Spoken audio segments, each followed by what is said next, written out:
They told me I was stable. They told me I was dependable. But what they really meant was that I was invisible. My name is Leo. I'm 42 years old, and for 12 years, I was the only thing keeping XYZCorp from turning into a digital graveyard. Then, they decided I was too expensive. So, I decided to show them exactly what expensive looks like. I was the senior systems architect. That's a fancy way of saying I fixed the problems no one else knew existed. I'm talking about legacy code, load-bearing code. If it blinked red, XYZ Corp lost 6 figures a minute. I missed my sister's wedding for this company.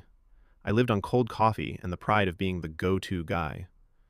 Then came Brenda. 28 years old, an MBA, and a smile that never reached her eyes. She was brought in to optimize us. In our first meeting, I asked for a raise to help my mom with her dialysis costs. Brenda didn't even look up from her iPad. She just said, "Leo, your role is legacy. You're basically maintaining a typewriter in the age of the iPhone. Be grateful you have a desk at XYZ Corp." 12 years of loyalty. Flushed. So, I stopped fixing things. I started following protocol. I stopped updating the shared drive. If a junior dev asked for help, I'd give them a 400-page manual from 2004 and tell them the answer was in Chapter 8. It wasn't. The day came. Restructuring. Brenda called me in, looking smug. "Leo, today is your last day. We've hired an offshore firm for a third of your salary." I didn't argue. I just packed my desk. Brenda asked, "Where's the master documentation for the SQL override?" I looked her dead in the eye and said, "It's exactly where XYZ Corp policy says it should be, Brenda. In the archives."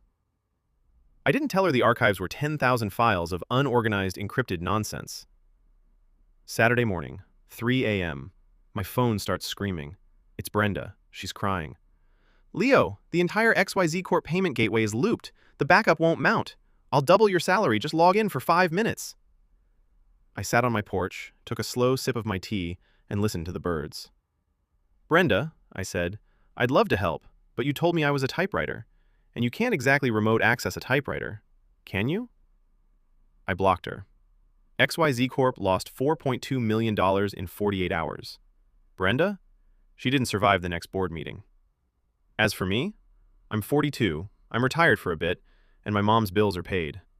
Turns out, being stable is pretty valuable after all.